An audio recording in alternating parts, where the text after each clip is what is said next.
So I'm going to go ahead and get started because my intro is pretty short, and I'll hand it over to our really main event for the evening pretty soon. My name is Michaela Ridley. I'm one of our admissions counselors with Binghamton. I just wanted to thank everyone for joining us tonight. I wanted to say congratulations to you all for having been accepted to Binghamton and having been accepted to our, I know, highly competitive nursing school. You should all be incredibly proud of yourselves, and we really hope that over this next hour we can give you some helpful information about what the nursing curriculum looks like. We can answer your questions. We are going to have a Q&A going throughout, so please feel free to ask questions in there. But overall, I will hand it over to Michaela Ferry, and she can take us away. So I'm Michaela Ferry, and I'm going to introduce the rest of our staff that's here from Decker. We have two academic advisors, Allie Novi and Sandra Conklin. So you might have already met with them, spoken with them at some point during your college search, so you might recognize their faces. We also have 4 Decker peer advisors who are students in our program who serve as student advisors to our staff. We have Amanda, Alexa, Danielle, and Gerard. So they range from sophomore to seniors in our program, and they're going to be a really valuable resource to you during the Q&A portion of today's session. They can answer any questions that you have regarding their experience in the program, and our professional staff can also jump in and answer some questions that you have as well. I do want to introduce our Q&A button that you have at the bottom of your screen. So you should have a black bar that has a Q&A option. Throughout the session, you're welcome to ask questions in the Q&A section, and we will take some time at the end to answer questions live. But throughout the presentation, if you have a question that you want to put in there, we will have staff answering the questions as we go. If your question is something that our staff feels might apply to other people and they might not be watching the Q&A, they might put that on hold and answer it during the live portion later on. So we'll go ahead and get started with our session. So if you open that information packet, we wanted to provide you with a couple quick links to virtual resources. You can watch the videos that we've created to help introduce you to our team in the Decker Division of Advising and Academic Excellence. You can watch a Q&A with Decker students. You can click on our events calendar, which has a list of all of our virtual walk-in hours. So if after this event you'd like to take some time to meet with a professional advisor, you're welcome to do that as well. There's some other tools on that in that information packet, including virtual tour links and transfer credit planning tools, as well as some other academic resources. There's also a 4-year curriculum plan that I'll refer to later in today's presentation and a curriculum worksheet. So I want to start by saying congratulations. First and foremost, congratulations, give yourself a pat on the back. Parents, families, please give your student a pat on the back. They've worked really hard to get to this point. Typically, we'd start an admitted student session by doing a meet and greet, allowing you to meet some of our students and our faculty and staff, and we can all issue you a congratulations in person. But since we weren't able to do that this year, we put together a quick video just to tell you congratulations and that we're happy to have you. Congratulations! Congratulations! Congratulations! It's a great day to be a Bearcat.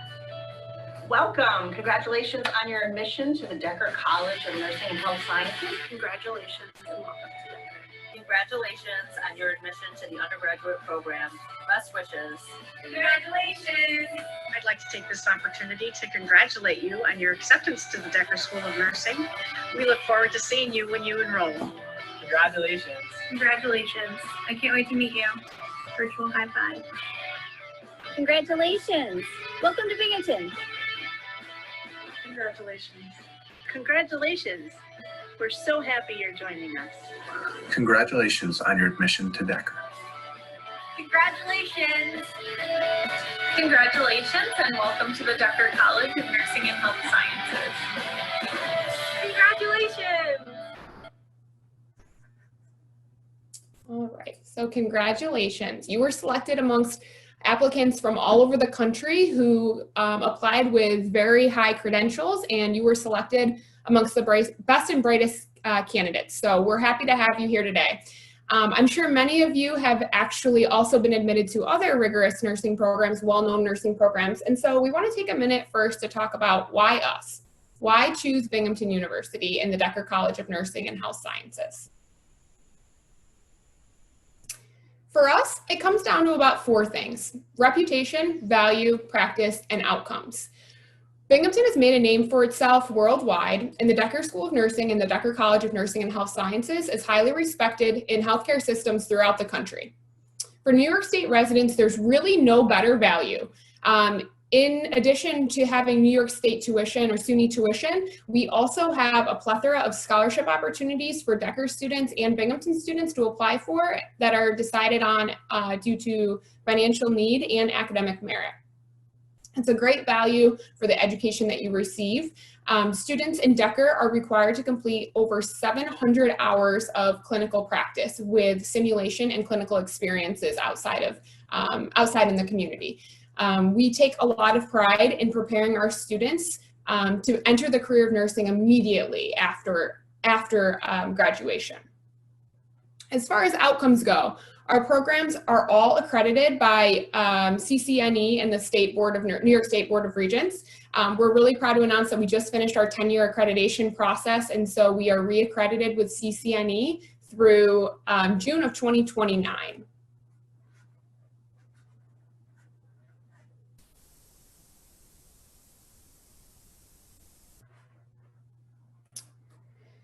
One of the Decker highlights that we want to point out is that we're soon moving to a new campus on the Johnson City Health Sciences campus. We're in the process of renovating a 93,000 square foot building. You can see a picture of it here. It has a 20,000 square foot addition. It features classrooms, labs, a new academic advising space, and a huge area for simulation. An entire floor will be dedicated to simulation, which we'll talk more about in a minute. Our freshmen and sophomores will still have class on our main campus, but there will be transportation to and from the main campus to the Johnson City location, which is at 48 Corliss Avenue. If you keep an eye on our website, binghamton.edu/Decker, you can watch the progress, and you can see some pictures of the construction. We're really excited to be moving there during the 2020 to 2021 academic year. So at some point, all of you will have the opportunity to be in that building. The next highlight I want to point out is the Innovative Simulation and Practice Center. We call it the ISPC. We're the first school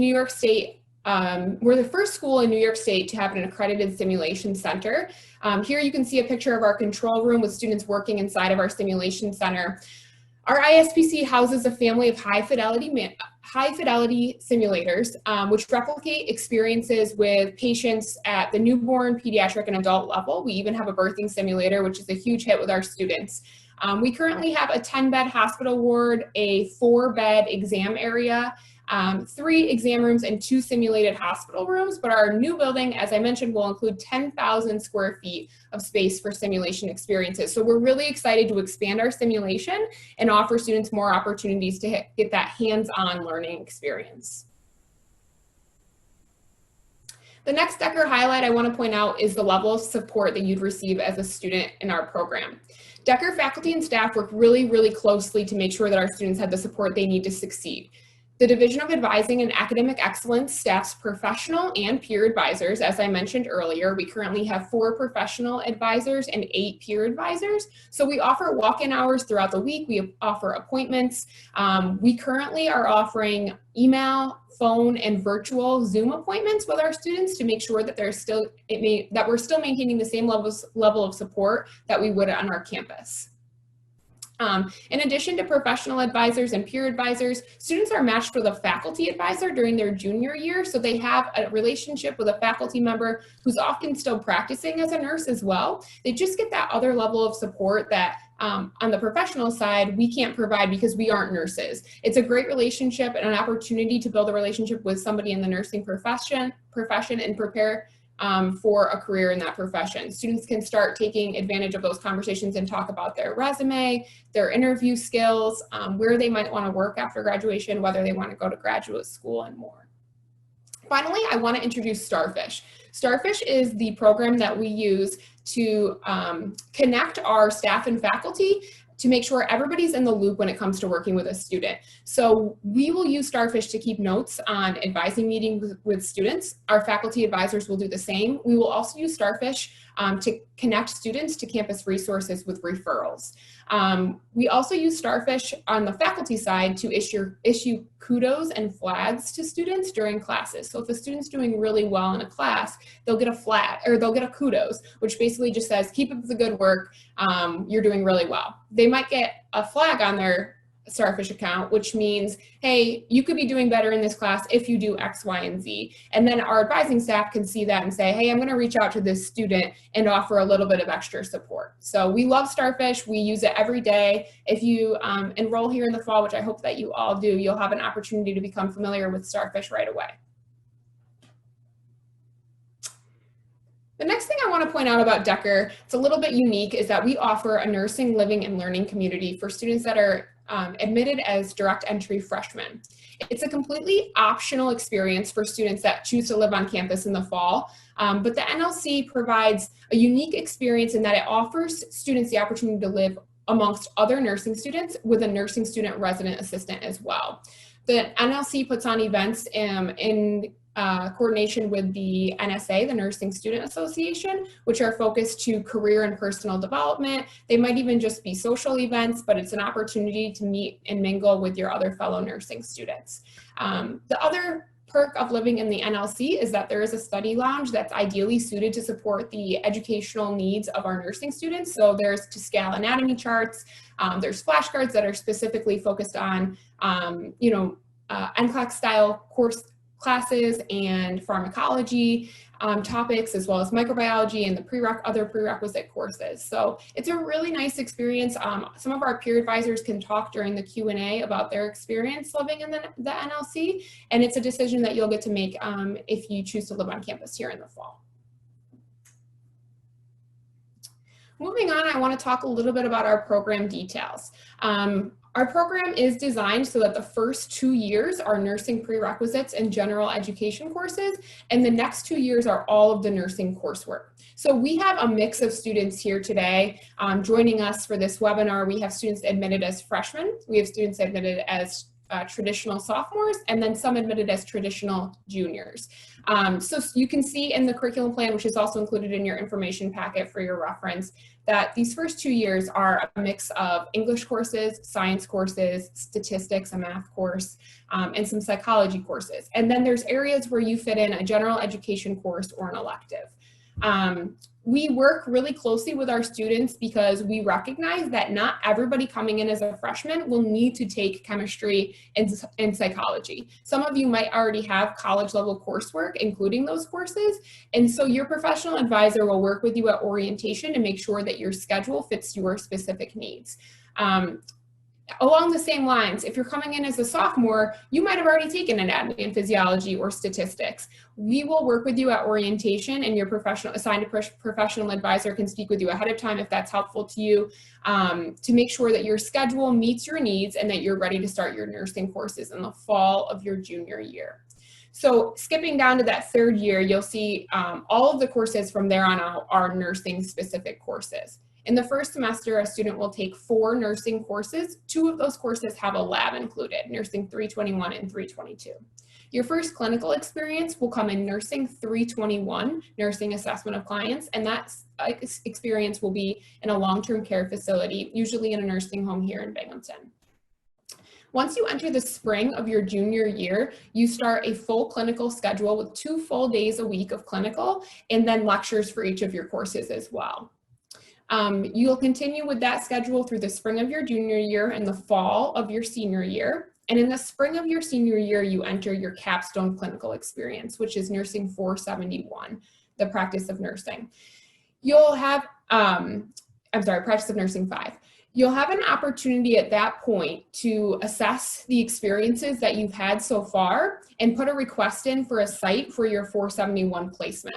We can't guarantee all of our students that they'll get their first choice, but our course coordinators work really closely with our clinical faculty to decide which clinical space is appropriate for which student. So if you've shown strength in a specific area and that's an area that you want to pursue further, it's likely that you might be able to do your final capstone rotation in that location.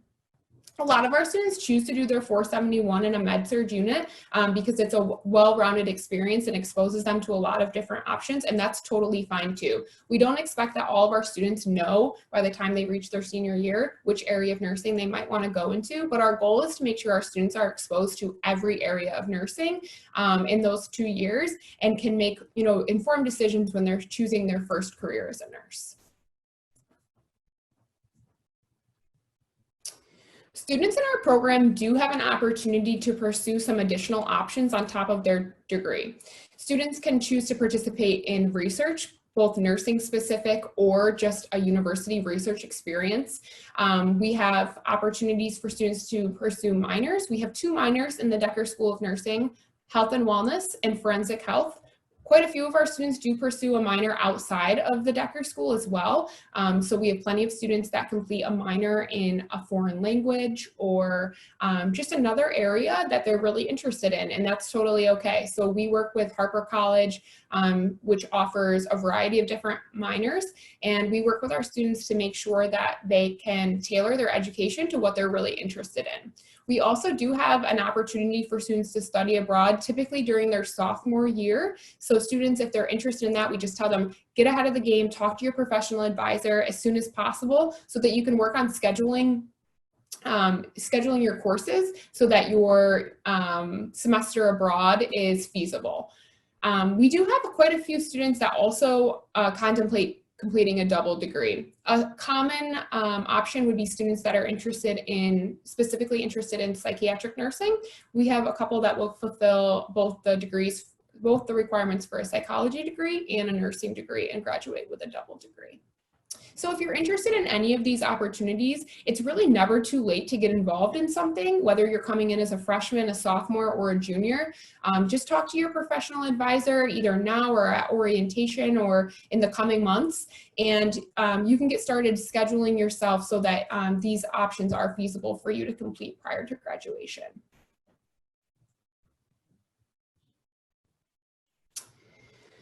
Students in the Decker College have specific requirements when it comes to devices, uniforms, health, and equipment. We really like to get this information out early so that you're well prepared to enter the school in the fall. For freshmen, the one that you should really worry about is the device requirement. Many of you will probably plan on purchasing a laptop this summer prior to entering in the fall. Before you do that, just take a look at our device requirements on our website, which is listed here at the bottom. It's also just linked off of our information packet as well. But we have certain device requirements to make sure that your device is able to support the software that we use in the nursing courses. So we'd hate for you to purchase a laptop that doesn't meet those needs. So just take a look at those ahead of time. Sophomores, same thing. The only one you truly need to worry about right now is the device requirement. But for juniors, before you enter clinical, you do need to meet uniform, assessment kit, and health requirements. More information about this is listed on your admitted student hub, which is linked in your admission letter. If you haven't already taken a thorough look at your admitted student hub, I encourage you to do that at some point here soon. The sooner you get started with those requirements, the less daunting they are.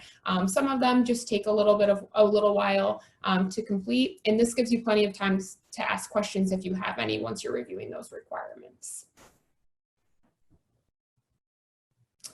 So what are your next steps? Hopefully by the end of our session today, you feel like Binghamton University and the Decker College of Nursing and Health Sciences is the right spot for you this fall.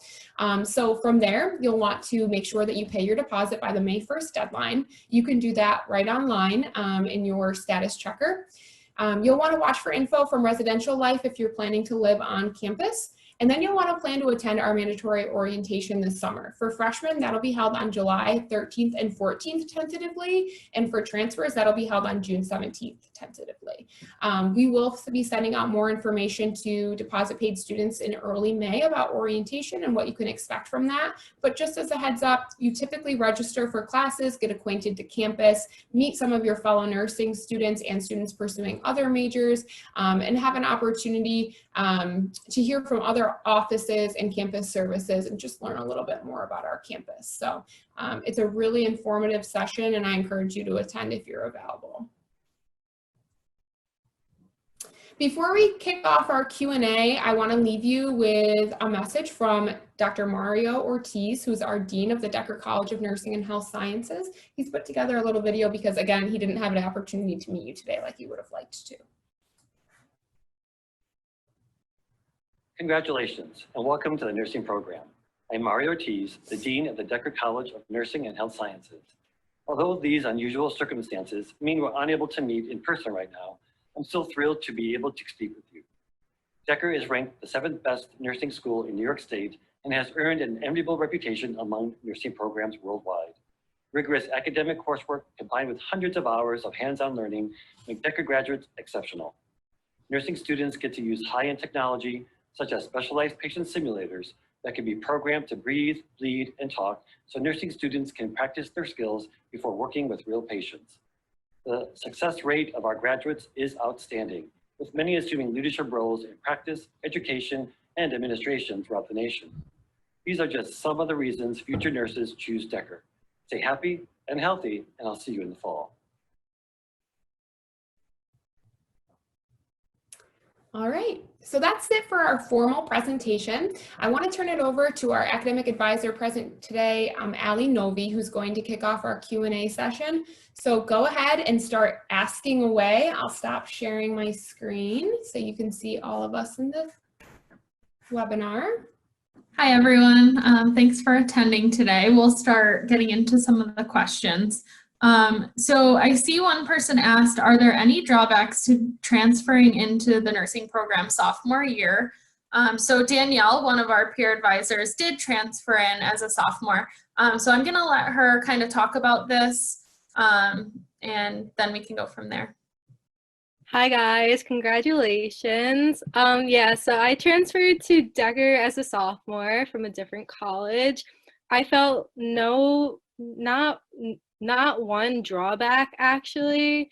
I always felt like there were always people to help me out when I was making my schedule, if I was confused about anything. I automatically felt like I fit in when I started taking my nursing class, my nursing prerequisites, such as like anatomy. The professors are always willing to help you out. I met so many people right away.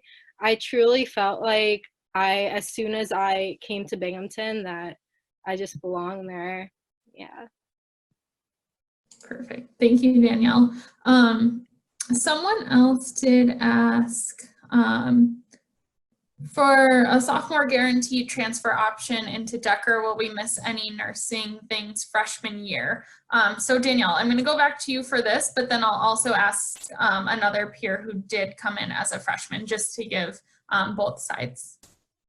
Yeah, I don't really think I missed anything, because when you're a freshman, you're mostly taking prerequisite courses, and I actually took a lot of my prerequisites that I would have taken as a freshman at Binghamton in the other college. So when I came in, I didn't feel like I was behind on anything. Perfect. And then Alexa, because you did come in as a freshman, do you feel like you did anything freshman year that you would have missed out on coming in as a sophomore? So class-wise, you don't miss anything. Like Danielle said, you're really just taking prerequisite coursework. Sometimes those classes are really large, so even if you are with other nursing students, sometimes you don't even find each other. The only thing I would say is some clubs, like we have the Nursing Student Association and we have the Mary E. Mahoney Nursing Support Group. Those are options that you can join freshman year. That is really the only thing that you would be missing out on, but if you are transferred in sophomore year, you can join those clubs, and even as a freshman, as a non-nursing major, you can take part in those organizations as well and go to their events and use all of their resources. Perfect. Thank you, Alexa.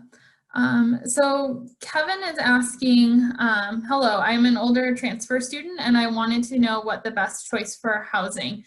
Is it better to live on or off campus? So again, I'm gonna kind of ask two different peers. Gerard, I know you lived in the nursing living learning community, so why don't we first start by talking about that, if anyone else is interested in that community, and then we can kind of talk about off-campus housing as well. Hi everyone, congratulations. I lived in the nursing living learning community my freshman year, and I really loved it and I highly recommend it. And I think that you will too. When I first lived in the learning community, I was with one other nursing student as my roommate, but there was about 15 other nursing students on the floor, and that could vary depending on how many students choose the living learning community. And typically, there's a good amount of other students in different majors living on the same floor. So if you're worried about only being surrounded by nursing students, that's not an issue at all. But it is really good to get to know nursing students your freshman year coming in here, because I always felt that like most of the friends I made on that floor, I still have today. And you instantly make friends because you're in the same classes with them. And I always found that I had people to do homework with, people to study with, and I highly recommend living in the learning community. Perfect. And then Alexa, I know you're living off campus. Can you talk about that a little bit, and then how you decided where you were living and what options there are in the Binghamton area? Sure. So I lived on campus my first 2 years. I lived in Mountain View, not in the nursing living learning community. I actually lived with Amanda, the other peer advisor here. And then junior year, I decided to move off campus. So there was, I believe Binghamton hosted like an off-campus student housing fair. So we have a lot of apartment complexes that only offer student housing. So I chose to live at one of those. It was 5 minutes right off campus. There were 2 bus services that took me to and from campus. So that's where I lived my junior year. And then the following year, I decided to move to downtown Binghamton in a house with just a private landlord company. But even downtown, there's a bunch of buses that go back and forth. I also do have a car. So I kind of alternate between driving to campus, and taking the Binghamton buses. They're free for students to use. So even if you do move off campus, there's a lot of transportation options free available to you.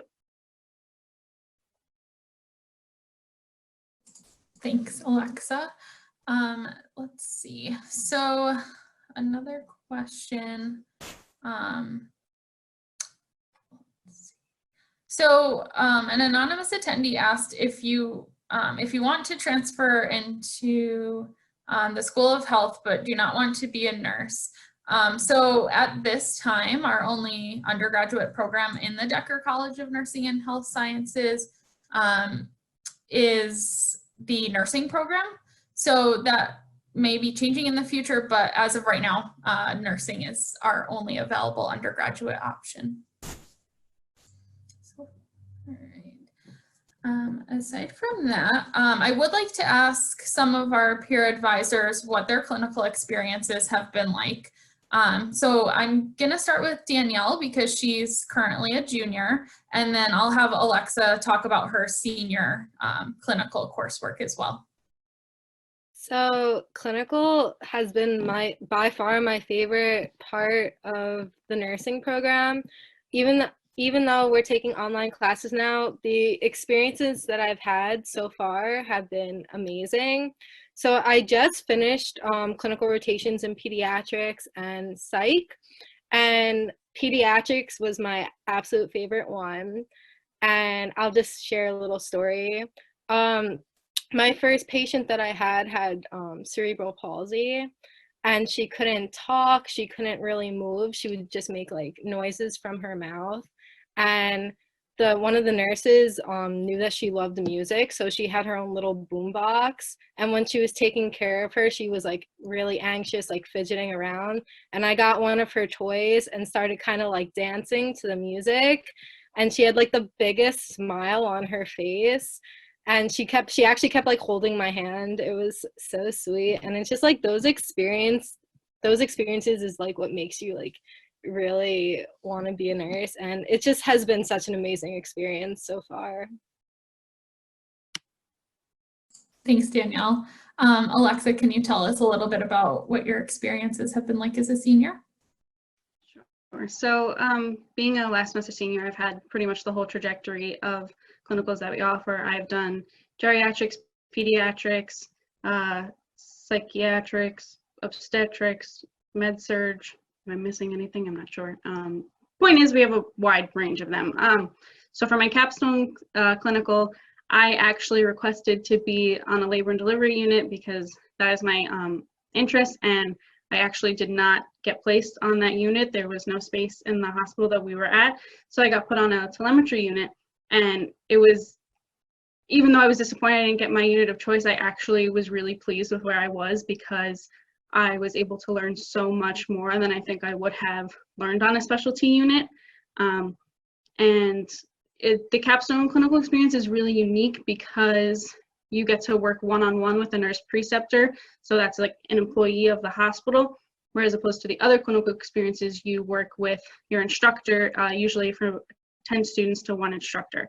So my capstone clinical, you get to work one-on-one with a nurse, so you get to get all of the patient assignments, do all of the medications, do all of the assessments, you even get to practice some documentation and charting, so you really are in kind of like a day in the life of the nurse that you're working with, and it really helps transition you from that student nurse to a new graduate nurse at the end of your senior year. So it's kind of really fitting that that last clinical experience is a really good way to transition you into your new role.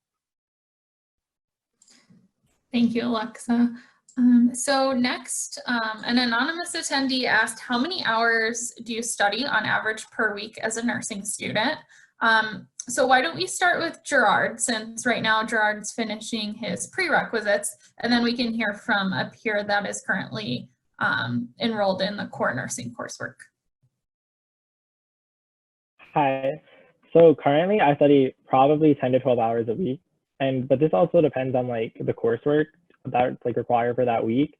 So I'm currently in anatomy and physiology 2, which is fairly difficult, but it's extremely rewarding because I feel like you're always learning so much about the human body that you never knew. And it really ties into the nursing aspect of your classes, because up until then, your prerequisites like psychology and chemistry are extremely important, but anatomy and physiology is the first class that like really starts where it like sets in that you're a nursing student.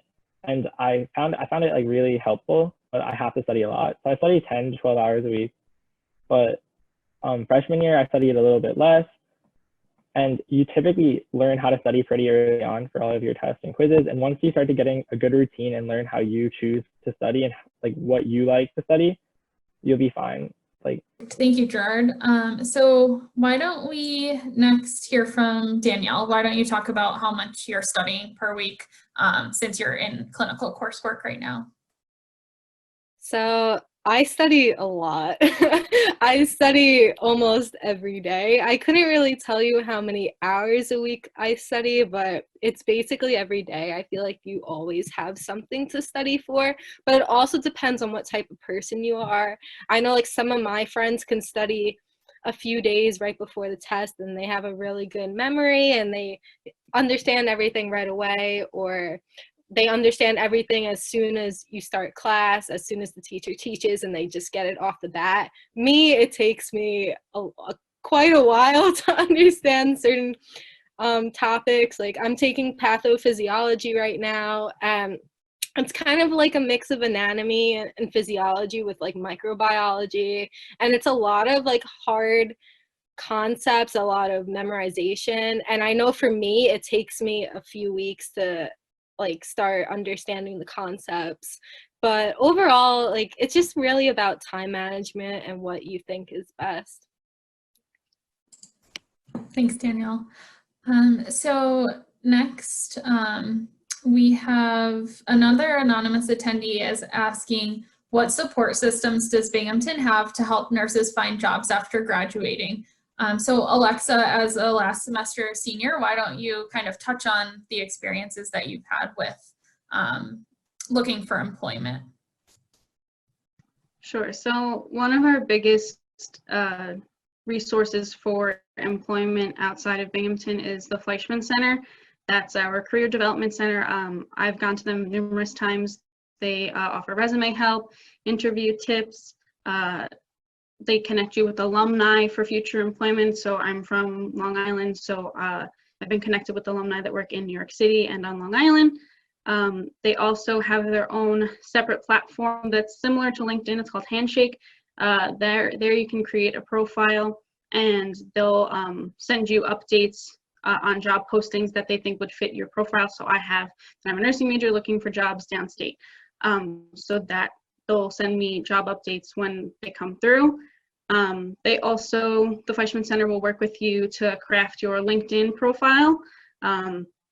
Being that I am not a business major, I had no idea what LinkedIn was or how to use it. So I went to them and they helped me make my profile look really professional and how to kind of navigate networking with people.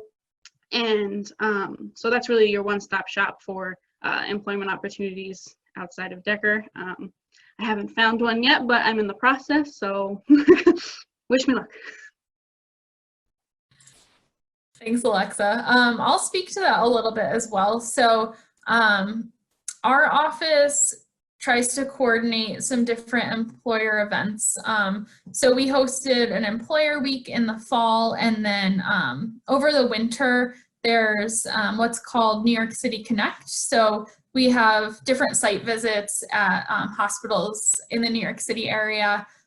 So we're always trying to get students opportunities either to connect with employers on our campus or at the job sites as well. So next, another attendee asked, are there opportunities to complete a minor? So there definitely are opportunities to complete a minor. Decker has 2 minors, the Health and Wellness Studies and Forensic Health minor, but students often pick up minors outside of Decker as well, so that's definitely an option. But I know Gerard is currently a Health and Wellness Studies minor, so I'll have him kind of talk about his experience with that. So I'm in the last semester of finishing up my Health and Wellness minor, and I really enjoy it. Currently, I'm taking stress management, which is a course I find extremely helpful, especially during these hard times. And I feel like it's taught me so many valuable lessons. The Health and Wellness minor has 4 core health and wellness courses and 10 elective credits. So the elective credits give you some freedom to what you're taking. Like I'm in a workout class where we get to work out Monday, Wednesday, and Friday, and we still do it on Zoom, which is, it's fun. It's a lot of fun, and you get to connect with your class, and you're still taking all of your classes online, and I highly recommend taking a Health and Wellness minor. Perfect, thanks, Gerard. And that kind of goes into another question that we had. Someone asked, how would you go about choosing an elective for nursing? So a lot of the health and wellness courses do fulfill the nursing elective. A lot of the forensic health courses also fulfill that elective. So that's why those are kind of some popular choices for minors. But we also, in our student handbook, we have an entire list of several nursing electives that you can choose from. That attendee also asked, are clinicals only required for juniors and seniors? And yes, you're taking clinical coursework your junior and senior year. And then, so another attendee asked, what are the best studying strategies to do well? Any websites or resources that have helped you a lot? So Danielle, why don't you talk about any advice you have for studying and if there are specific resources you might utilize? So I personally think studying with study groups is best. So I started doing that when I started taking anatomy and physiology. I know I got paired with, like, for labs, you're at a table with about 4 people. And I actually became extremely close with my lab group, and we would always study together. We would always ask each other questions, and we'd always be like, do you get this? I don't get this. And we would all hang out together, and it really helps. Even now, I've made so many friends through nursing classes that I will text people all the time and be like, do you get this concept? And can you explain it to me? And you always have support. I also went to anatomy office hours almost every week. The teacher was probably so sick of me because I just kept going every second, but they truly want to help you succeed and want to help you understand everything that's going on in the course. So perfect, thank you, Danielle. Let's see. So an attendee asked, how does the golden ticket work? So that would be the golden ticket for Northwell Health does that lines up with the New York City Connect program. So that's taking place in the New York City area that same week, and Northwell provides us with a certain number of golden tickets, and there is an application process for that, and it's available for juniors and seniors. And if you meet the criteria and we select you for the golden ticket, you have the chance to go to the Northwell Showcase. So that's another great opportunity to make connections with employers in the downstate area. So Nanda is asking, I was wondering if any of you guys are interested in advanced practice nursing and what that transition would be like. I'm interested in becoming a nurse practitioner.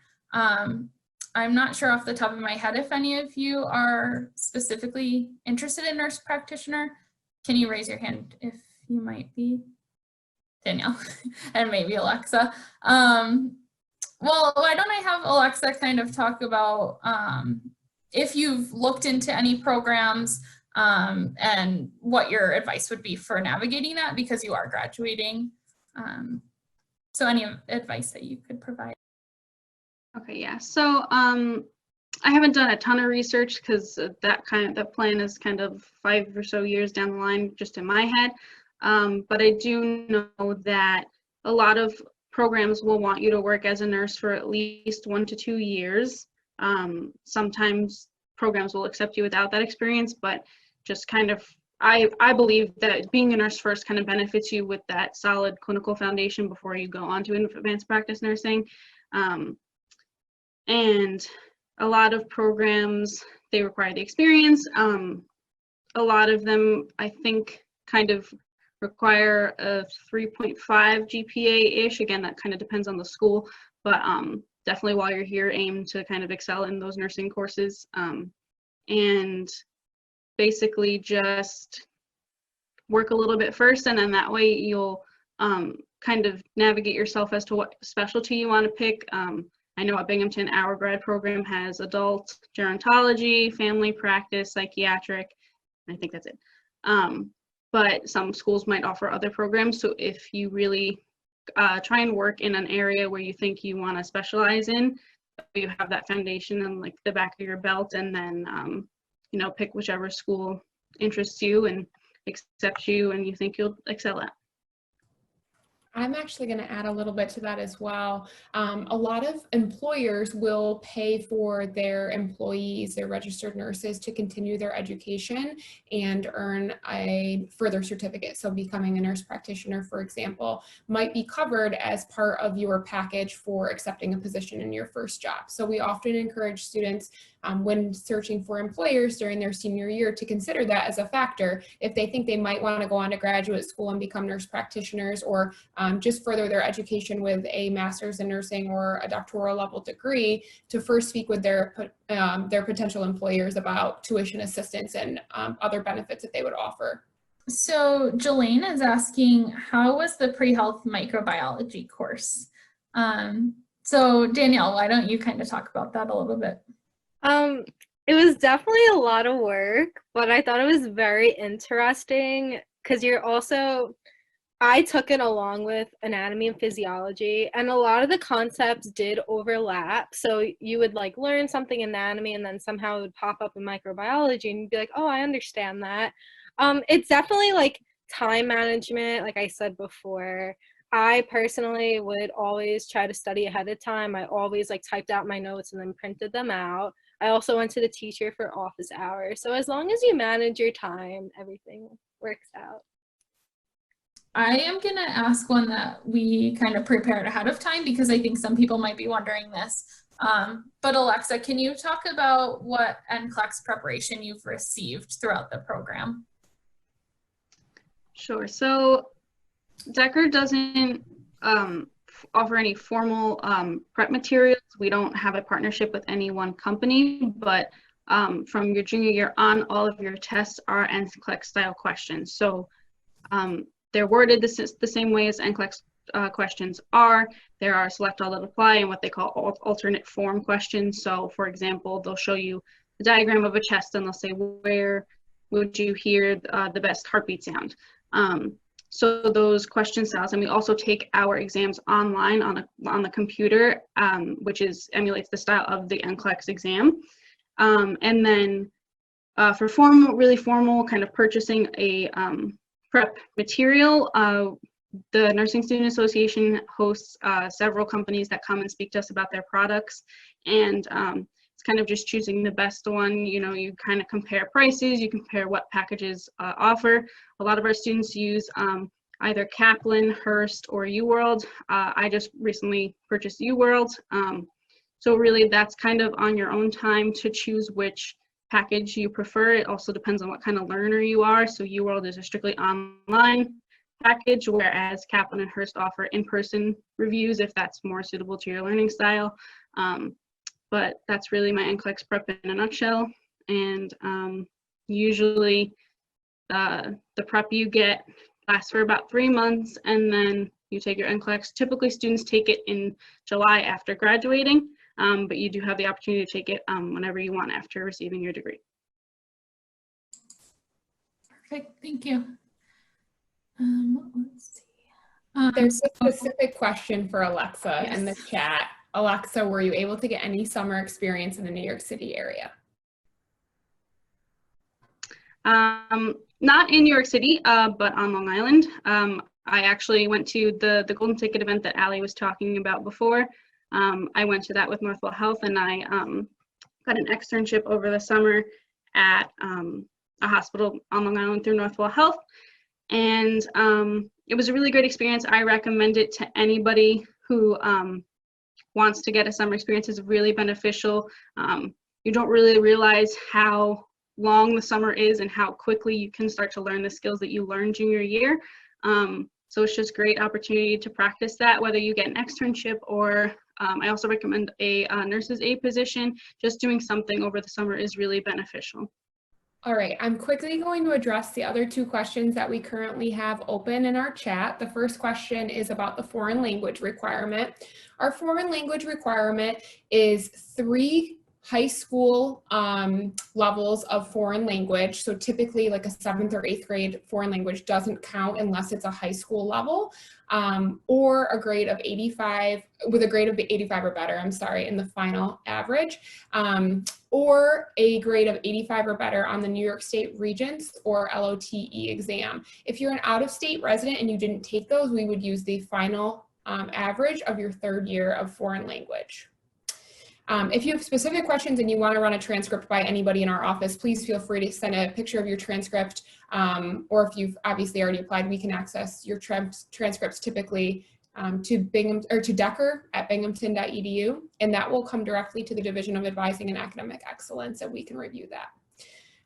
A lot of students do participate in research. To the student that asked that question, we have a couple research experiences that are Decker specific. We have a tobacco research initiative and an asthma tobacco initiative, or I'm sorry, an asthma research initiative.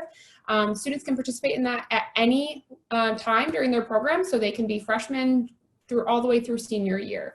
If you're interested in research, please tell an academic advisor, and we'll make sure that that's worked into your schedule at some point during your 4 years.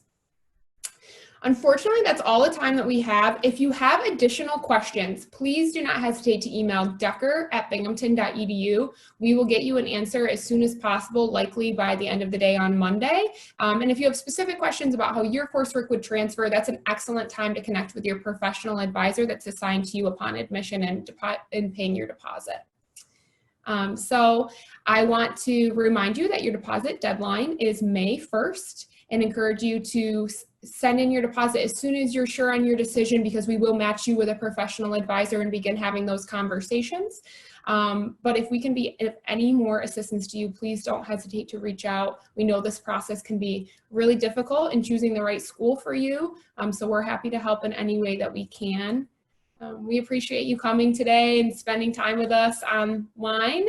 And if you have any questions, don't hesitate to reach out. We hope you all stay safe and healthy, and best of luck to you. Thank you everyone for joining us, and absolutely please do reach out to Decker with any questions. Our admissions team is also available. If you go to visit.binghamton.edu, you can find all of our contact information and information on all the other webinars we're doing and offices you can reach out to. So please don't hesitate to reach out to either of our offices with any questions. Thank you so much to our entire Decker team for joining us, and students, to all of you for joining us for this evening. We hope you have a great night and a great rest of your weekend.